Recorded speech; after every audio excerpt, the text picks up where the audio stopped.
देवरानी की कहानी। सुबह का समय होता है। जानकी चाय की चुस्की लेते हुए टीवी देख रही थी। तभी उसकी पड़ोसन बिमला का वहां आना होता है। अरे जानकी, कहाँ है तू?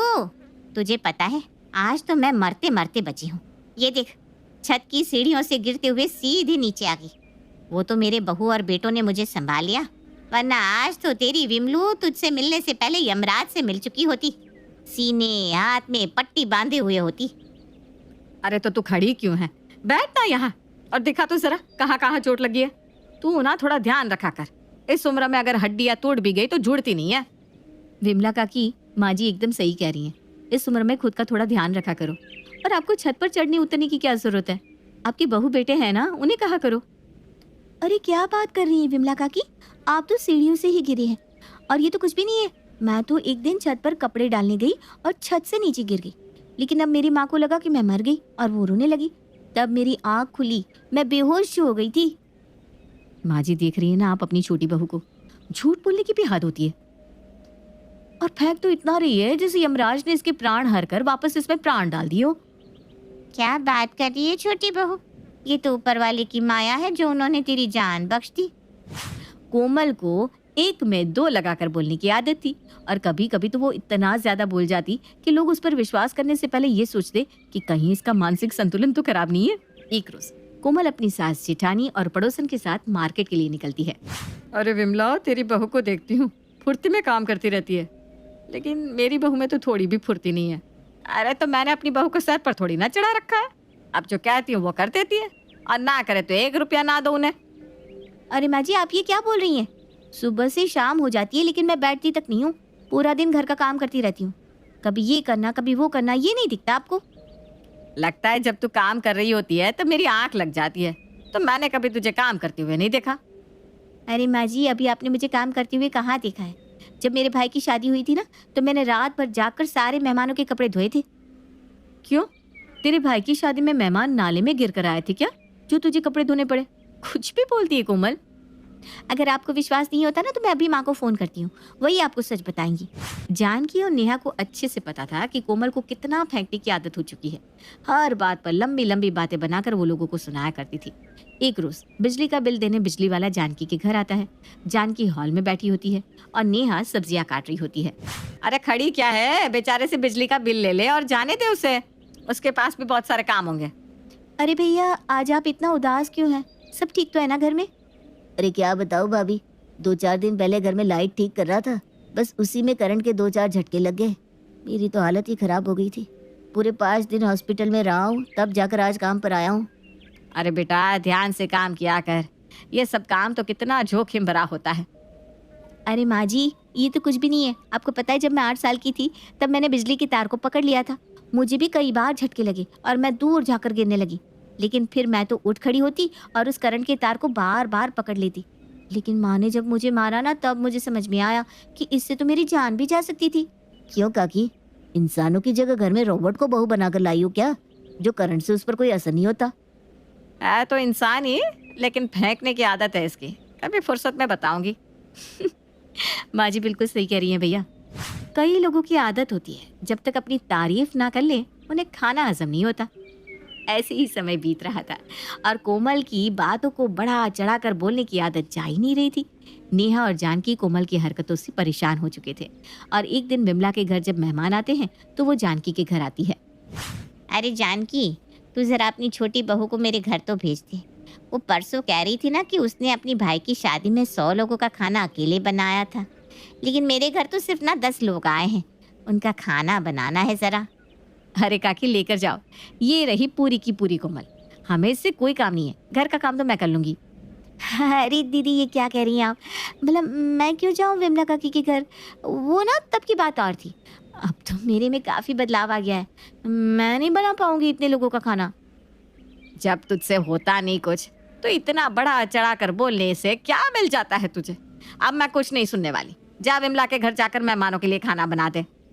मुझे तो पहले ही पता था तेरी बहू को आता जाता कुछ नहीं, लेकिन बातें लंबी लंबी करती है, कामचोर कहीं की। इतना बोलकर विमला वहां से चली जाती है और जानकी अपनी बहू कोमल से कहती है, तू बदनामी करवाने का कोई मौका नहीं छोड़ती। जब तुझसे कुछ होता नहीं तो बोलने की क्या जरूरत थी? वो कहते ना माँ जी, अपने मुंह मियाँ मिट्ठू। वही बात है देवरानी जी के साथ। अरे नहीं, मुझे आता तो सब है, लेकिन मैं क्यों जाऊँ किसी के घर? मैं तो घर से भी नहीं निकलती। वो तो मैंने आपकी इज्जत की लाज रख ली और आपकी पड़ोसन के घर नहीं की। लेकिन आप लोग मुझे कहाँ समझने वाले हैं। ऐसे ही एक रोज विमला और जानकी पार्क में घूमने के लिए निकलते हैं। अरे दीदी, हम भी चली क्या माँ जी और काकी की तरह घूमने? घर में बैठे बैठे मुझ में भी आलस भरता जा रहा है। क्यों, पहले तुम जिम जाती थी क्या? अरे आप जिम जाने की बात कर रही है? मैंने तो 100 किलो वेट उठाया है और ऐसा एक्सरसाइज करती थी कि सामने वाला मुझे देखकर कहता, बस करो बहन जी, इतना तो बॉडी बिल्डर लोग भी नहीं कर पाते। अब इसमें भी कितनी सच्चाई है वो तो तेरे अलावा कोई नहीं जानता। अगर तुझे घूमने जाना है तो चल चलते हैं। इतना बोलने के बाद नेहा कोमल को लेकर पार्क पहुंचती है और घूमने लगती है। जानकी और विमला भी अपनी दोनों बहू को देखकर उनकी तरफ आ रहे होते हैं, लेकिन तभी एक कुत्ता कोमल पर भौंकने लगता है। अरे ये मेरी बहू है ना, देख इसे देखकर कुत्ते भी चुप नहीं रहते। दीदी, आपको पता है ये जो कुत्ता मुझ पर भौंक रहा है ना, मैं अभी चाहूँ तो इसे नचाकर दूर फेंक सकती हूँ, लेकिन मैं ना बेजुबान पर हाथ नहीं उठाना चाहती। क्या बात करी है कोमल, फिर तो तू अपनी जान इन कुत्तों से बचा ही सकती है। क्यों, सही कहा ना मैंने? अरे चलो ना, हम चलते हैं, हमें क्या लेना देना। अरे जानकी, तूने सुना अभी तेरी बहू क्या कह रही थी कि वो कुत्तों को हवा में नचाकर फेंक सकती है, लेकिन वो बेजुबान पर हाथ नहीं उठाती। अरे इसे बोला कर थोड़ा चुप रहे। मैं तो कहती हूँ आज इसे अच्छे से सबक सिखा ही दो। क्या बोलती है विमला? अरे कुछ ऐसा वैसा मत कर दियो जिससे लेने के देने पड़ जाए। ये कितना ही बोलेगी, और अब तो सब जानते हैं कि तेरी बहू कितना झूठ बोलती है। जहाँ एक तरफ नेहा और कोमल घूम रहे होते हैं, वहीं पार्क में दूसरी तरफ जानकी और विमला एक बेंच पर बैठे होते हैं। तभी जानकी देखती है कि कोमल पर एक कुत्ता भौंकते हुए उसके पीछे पड़ जाता है और कोमल आगे आगे भाग रही होती है और कुत्ता उसके पीछे पीछे। कुत्ते को भी पता है कौन दिखावे की दुनिया में है, कौन सच्चा और कौन झूठा है। अब तो इसे काटे बिना ये कुत्ता छोड़ेगा भी नहीं। अभी तो कह रही थी कुत्तों को नचा कर फेंक दूं, अब क्या हो गया? अब क्यों भाग रही है? वैसे जानकी, अगर कुत्ते ने इसे काट लिया ना तो 14 इंजेक्शन लगवाने पड़ेंगे। बचा ले इसे। अरे नहीं, आज तो इसे अच्छे से सबक मिलेगा। तू बैठकर बस तमाशा देख, क्योंकि इसका दिमाग कुछ ज्यादा ही आसमान में चढ़ गया है। ये तो कुछ भी नहीं है, मैंने ऐसा किया था, ये तो कुछ भी नहीं है, मैं तो छत से कूद गई थी। कुछ भी बोलती रहती है। अरे माँ जी, कोमल को कुत्तों से बचा लो ना, वरना वो कोमल को काट लेंगे। अरे तू क्यों चिल्ला रही है? तू भी आकर यहाँ बैठ जा और चुपचाप तमाशा देख। जानकी और विमला बेंच पर बैठे कोमल को देख रहे होते हैं, लेकिन उसकी मदद नहीं करते। नेहा जैसे तैसे शोर मचाती है तो पार्क में मौजूद लोग कुत्ते को भगाते हैं और कोमल की जान बचती है, लेकिन फिर भी कुत्ता कोमल के हाथों पर पंजा मार ही देता है। इसके बाद कोमल की क्या मजाल जो वो बातों को बढ़ा चढ़ा कर बोले और ये कहे कि ये तो कुछ भी नहीं है, मेरे साथ तो ऐसा हुआ था। उसकी ये बोलने की आदत छूट जाती है।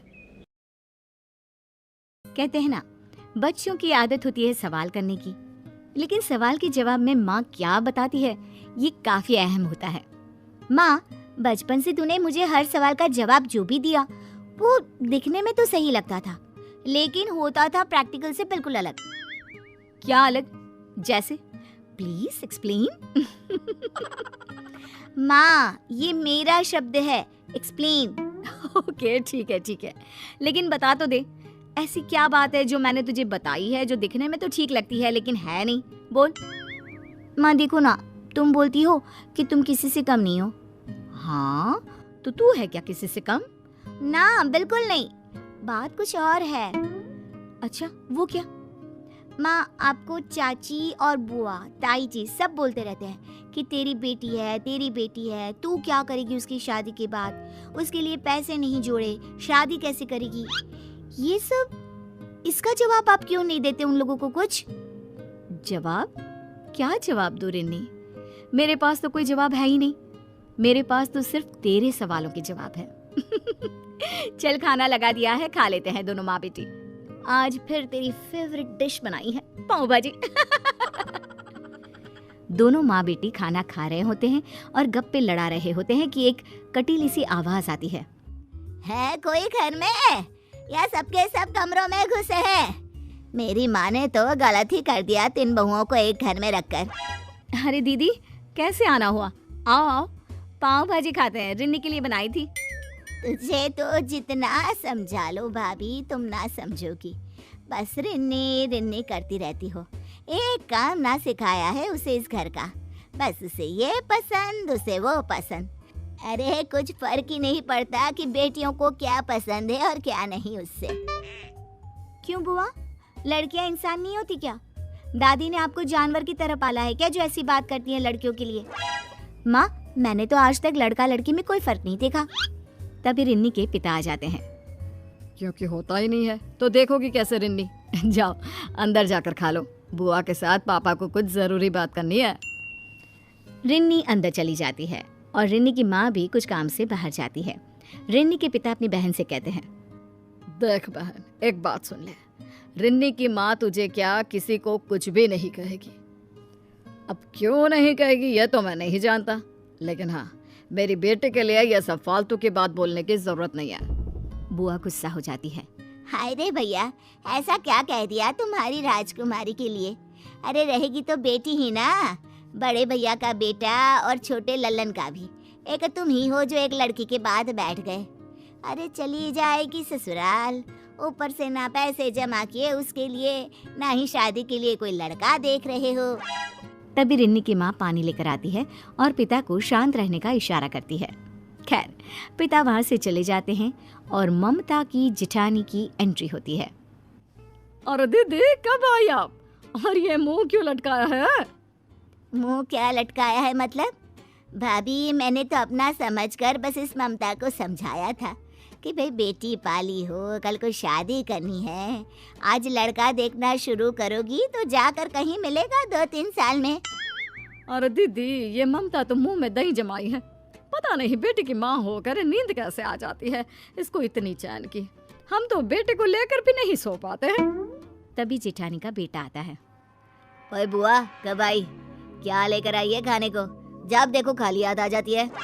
अरे बुआ के भतीजे, पास हुआ कि इस साल भी हैं? अरे 2 साल से एक ही क्लास में है।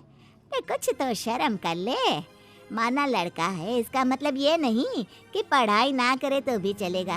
भाई शादी के लिए लड़के की कमाई देखी जाती है, तभी कोई अपनी लड़की देगा तुझे। अरे बुआ मेरी चिंता ना करो, अंतर राजा है राजा, बहुत सारी गर्लफ्रेंड है मेरी।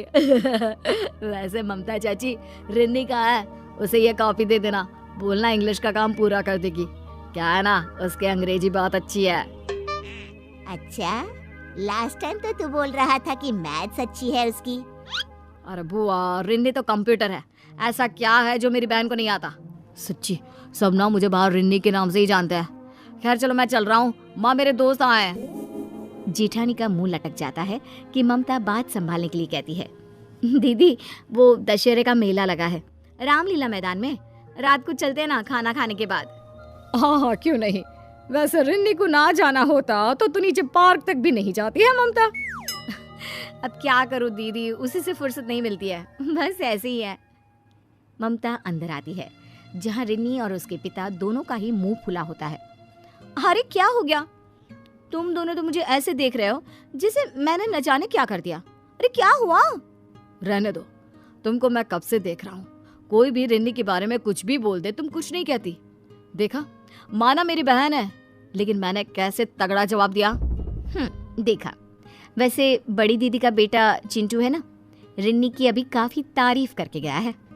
सभी करते हैं माँ, सभी, बस तू ही नहीं करती मेरी तारीफ। अच्छा सुन, रात को मैंने दीदी और तेरी बुआ को तैयार कर लिया है रामलीला मैदान में चलने के लिए। शाम को घुमा लाऊंगी तुझे, ठीक है ना? वाह माँ, थैंक्स, मैं तैयार हो जाऊंगी वक्त पर। रिन्नी कमरे से बाहर जाती है और ममता रिन्नी की किताबें ठीक करने लग जाती है। क्या बात है ममता, सभी तुमको बेटी पैदा करने के लिए ताना देते रहते हैं, बातें बोलियां सुनाते हैं, लेकिन तुम किसी को कोई जवाब नहीं देते। क्या तुमको भी अफसोस है कि तुम्हारी बेटी है? बिल्कुल नहीं जी। देखिए हम लोग मेला देखने जा रहे हैं, आपका खाना रखा है, खा लेना। बाहर जाते वक्त आस पड़ोस की औरतें भी साथ हो जाती है। फिर एक औरत कहती है, दिखा दो रिन्नी को मेला, कुछ साल माँ के साथ फिर ले, फिर न जाने कौन सा गांव देहात मिले, वहाँ पता नहीं मेला लगता भी हो या नहीं, अरे पति दिखाने ले जाए भी या नहीं। अरे पैसा भी नहीं रखी है ये, सारा लगा दिया पढ़ाई पर, पता नहीं क्या करेगी कलेक्टर बनाकर बिटिया को। रिन्नी एक बार फिर माँ का मुंह देखती है। लेकिन माँ तो जैसे उन लोगों की बातों को सुन ही नहीं रही थी। साल 2 साल बीत जाते हैं, लोगों के ताने तो नहीं रुकते, लेकिन माँ मैंने वो नौकरी का इंटरव्यू क्लियर कर लिया है।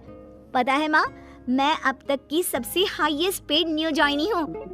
तभी मीडिया वाले भी दरवाजे पर आ जाते हैं। देख रहा है बेटा, तू मेरा बेटा है लेकिन कभी पास के गांव तक नहीं ले जा पाया, और ये रिन्नी उड़ जाएगी अगले महीने अपने माता पिता के साथ लंदन। हाय रे फूटी किस्मत जो ऐसा नालायक बेटा हो गया। तभी ममता बोल पड़ती है, चिंता तो बच्चों की करनी चाहिए, उनकी पढ़ाई, उनके संस्कार की। शादी और बाकी के काम उस ऊपर वाले ईश्वर पर छोड़ देने चाहिए भाभी। और मेरी बेटी को तो ये बनना ही था। मैं आज से नहीं, उसके बचपन से उसे जानती थी। आप लोगों की बातों का जवाब मैं तभी भी दे सकती थी, लेकिन मैं घमंड नहीं करना चाहती थी। ओ माँ, तो ये था कारण, तुम लोगों को इसलिए जवाब नहीं देती थी। बेटा, जवाब तो ऊपर वाला देता है, हम कौन होते हैं?